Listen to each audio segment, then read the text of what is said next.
He's right behind me. Hi. Hi. So I was wondering, when you guys do like the emotional scenes and stuff, how long does it actually take you to get to that place? And has that changed over the 9 years you've been doing the show? Oh, he can cry in 1 second. Exactly 1 second. No, it depends. It depends on, like, for anyone. You take this one.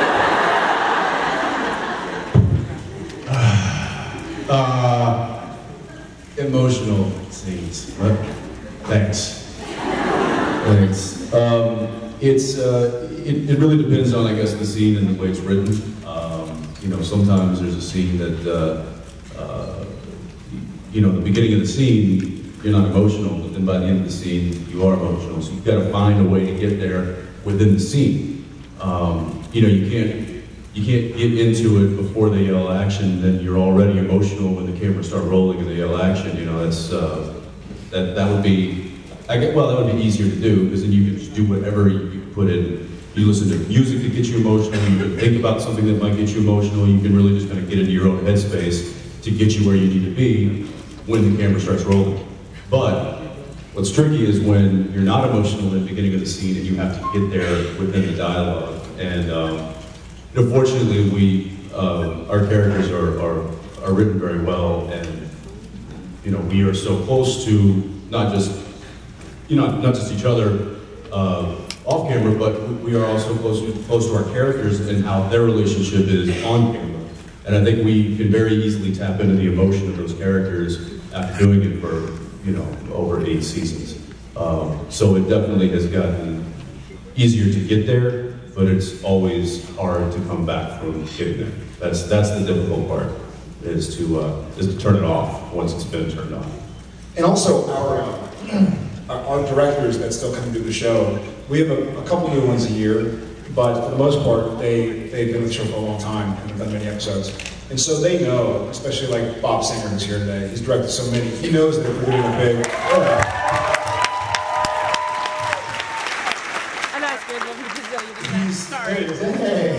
he's sympathetic to the idea that if we're doing a big emotional scene, we can't do it 30 times. And so he makes sure everything's perfect, and I think I see Sarah's over there. Sarah makes sure the lighting's perfect, and there are so many places that go into it so that when it's time to make it happen, hopefully we can make it happen and move on.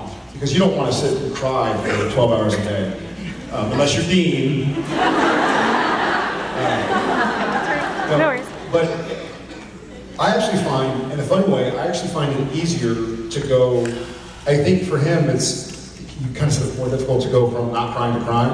I find it easier to build up if the dialogue leads up to it properly. As if it's not like all of a sudden I'm crying out of nowhere, but if it's a sad moment, like when we did the finale scene, it was so easy to get emotional because there was so much going on. And we had a chance to, as Sam and Dean, get into the scene, get into the moment, and get into the fact that it was a very emotionally charged atmosphere. And so for me, that felt pretty easy. It's called acting. It's called acting. Thank you. Thank you very much. Hi. Hi there, how are you? Lovely. Good. Whoa. Whoa. We just got like a full monitor here. I feel like I need to plug in a Strat and go to town.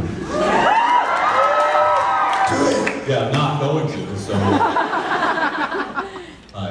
Hi.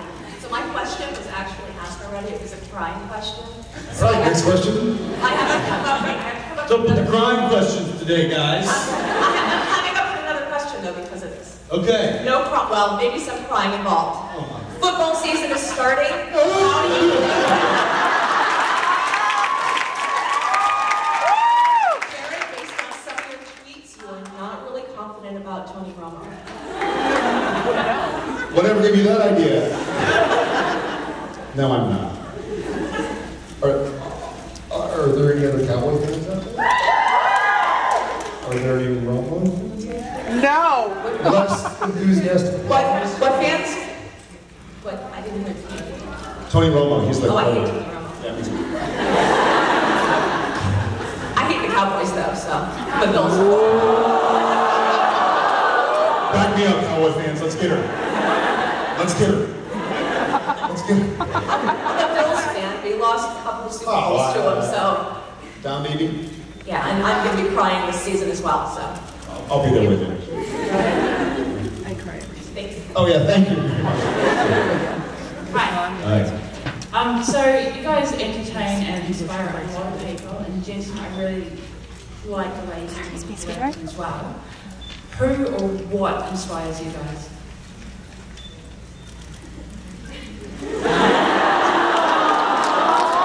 Not Jensen. There was something on his leg.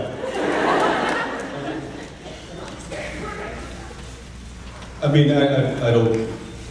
I think that there is inspiration found constantly. I think that you know, we just find different things daily can inspire me. You know, whether it's a moment with a friend or a family member, whether it's a movie that you're watching, a book you're reading, a TV show, music that you're listening to. I think that I tend to find, you know, if I'm understanding correctly, I tend to find inspiration that kind of gets me motivated and stuff from all different facets. You know, it can be just a nice little subtle acting direction from Bob Singer. You know, that just motivates the hell out of me, right, Bob? Right, Bob? What's that? Sometimes he said, "If you say so."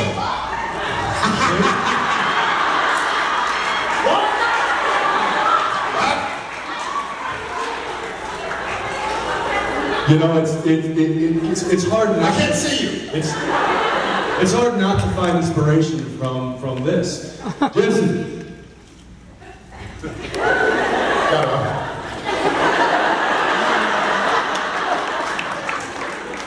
You always know what it means. Inspiration. You know, hey Bob, look, it's a long time on that close-up there. I'm not saying anything. There's just a lot of egg yolk just dripping down my face. At what point would you like me to start talking? What? I can't understand you. Okay, so I'll just take my own cue then. That's good. Thanks for the inspiration. I can't see you.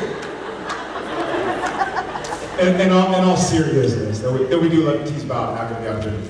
I get inspired by real life events, like stuff you see on the news. And what popped in my head when you asked that was the man with a gun at the school in Georgia who ended up not shooting anybody because the bookkeeper said basically, "Listen, I've gone through some trouble too." That's amazing to me. And on a very human level, she was able to talk to a guy who was on the brink of doing something very stupid and very hateful, and kind of say, "Listen, I've been in the dredges too. I've been in a slump too." And she mentioned how she had been suicidal and she'd been going through a breakup, and she talked this guy off the ledge, and no one got hurt, no one got shot. And she was able to, on a human level, do what I think acting at its very best does, but just communicate to somebody else who can say, like, "Oh God, we've all felt like the world's against us." But you put one foot in front of the other and try to get through it. So that's kind of what inspires me. Thanks. Yeah, thank you.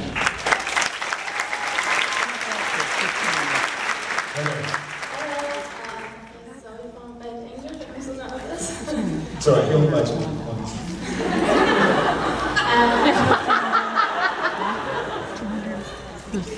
I was wondering, first, get a script with characters, Sanity, what were you thinking? The very first script ever, or Yeah. still?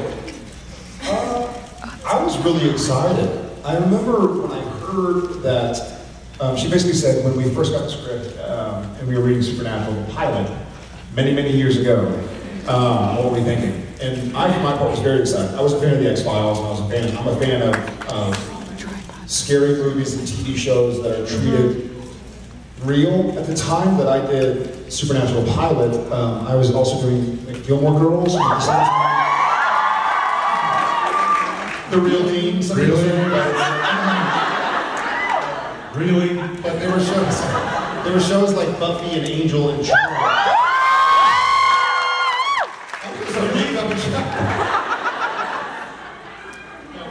And while I did enjoy those 3 shows, particularly on that network, I didn't want to be a part of a campy show. I wanted to be part of a real, scary, gritty show that could tell the kind of stories that we're telling now 9 years later.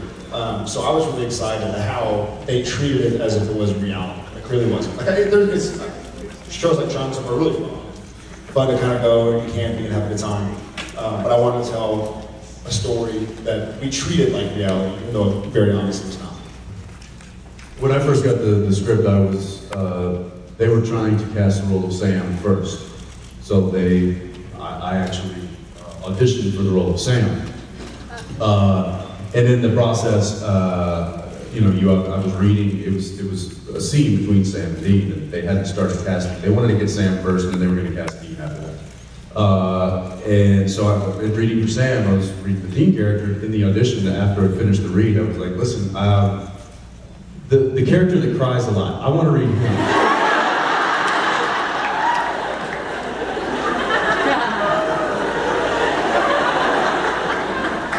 And I broke down, and then they gave me the role.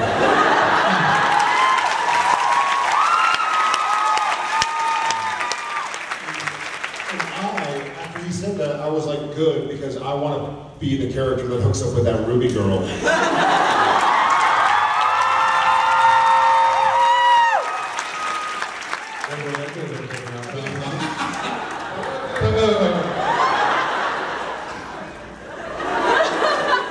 So I think it worked out for the better.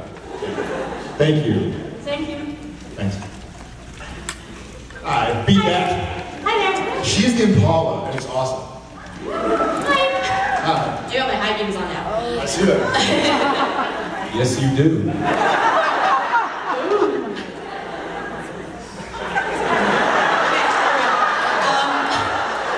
Yeah, you do. Up top. Do you want to sit inside me again too?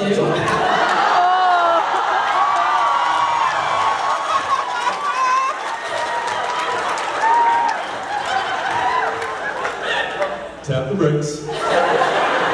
Slam the brakes. Okay, I actually have a very serious question. I'm currently working on getting into film, and I completely respect and think your relationships with your wives is beautiful. You seem like amazing fathers, and I want to Keep going, keep going.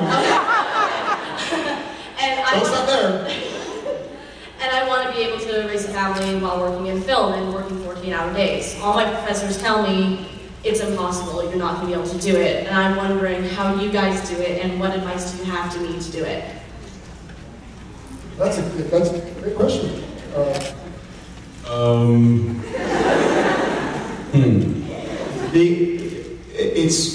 I am, speaking just on my own behalf, I'm incredibly happy in my marriage and as a father. I love my wife very much, I love my kid very much, but as far as the relationship goes, you have to work at it. Like anything you care about, anything. Even if you work so well in the beginning, you have to, even if working at it just means getting on a plane after 2 hours of sleep to make sure you can see each other for a night. Even if working at it means not spending Saturday night with your son because you really just want to see your wife, because if you and your wife work, then your family will work. Even if it means waking up an hour earlier to go for a walk, even though you'll now have to work on your script an hour before that. So just working at it. And work doesn't, for me, work doesn't have a bad connotation.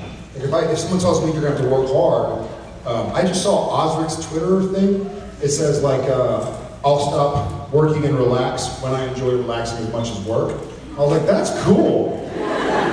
Of course, he's a little badass, so of course he thinks that, but I feel like that. Like I'm excited to work. I'm excited to work and make my relationship better, make myself a better father, a better husband. So work at it. Don't assume it's going to take care of itself, because nothing takes care of itself. Nothing.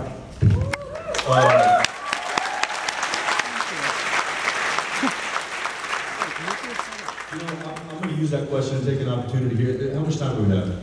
Anybody? About a half? All right, perfect.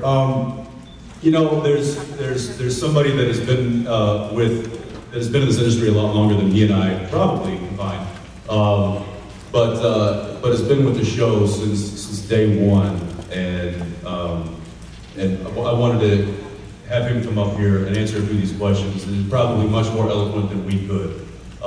So, ladies and gentlemen, the real Bobby Singer.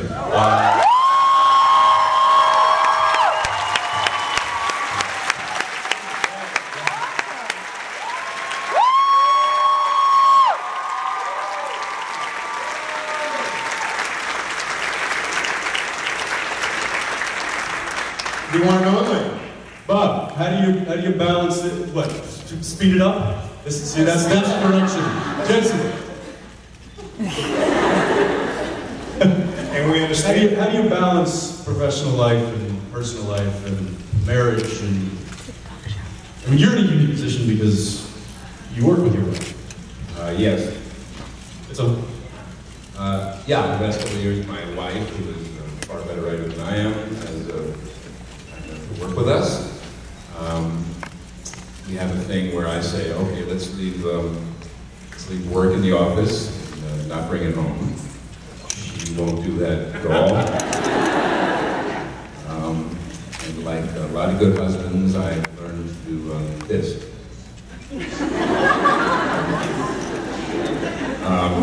But yeah, Eugenie and I have been together pushing 30 years now, and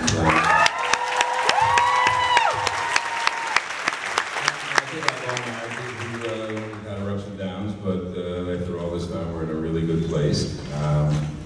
Yeah, I think Jared is right. It takes some work, and you have to cut out time to have a personal life, however short that is, and it really helps if you're with someone who understands that you're going to be working 12, 13, 14 hours a day, and that you're not going to get a lot of sleep, and someone who is cognizant of that. And both of their wives are in the business, know what that is, and they're two terrific girls, and I would say these guys are better for it. They've, what I really know, seriously, what I've seen over the years since they've gotten married and had children, is there's a calmness and a serenity that comes over them. That's really it's helpful to us because they were really froggy in the beginning. You had a couple of kids, you know, a couple of wild, crazy 20-year-olds. Right. Okay, so if anybody has a question. Thanks, Bob. Thank you very much. Yeah.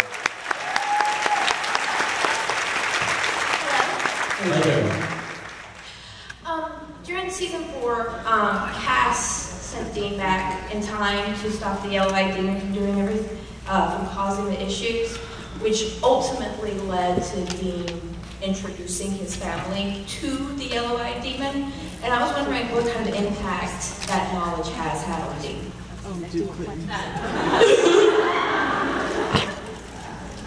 Bob.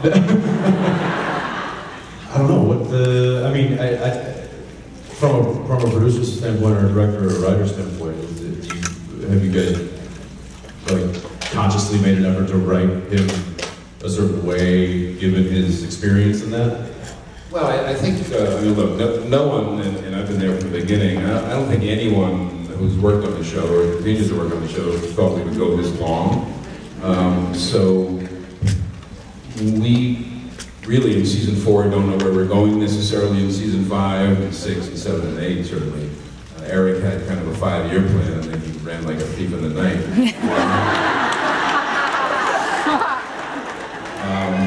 But one thing we do is that what makes it interesting for the writers to keep it fresh is that you bring all that experience forward. It's actually easier to write these characters in later years because you have this history with them and they have this history that they can draw on. And sometimes things look like you guys would say, oh, it's cool that they set that up in season 3 and now it's paying off in season 6.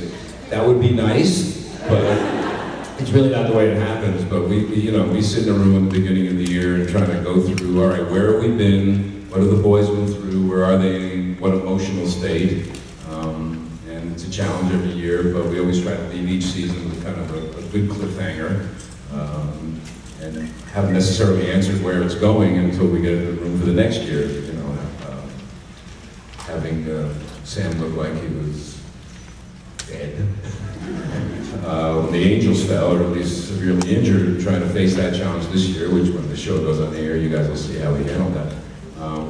But we kind of take That's all I'm going to say. That's pressure, baby. That's pressure. We're really excited about this year, and I think Jeremy Carver and the whole writing staff have really done a great job of keeping it fresh. I hope you guys agree.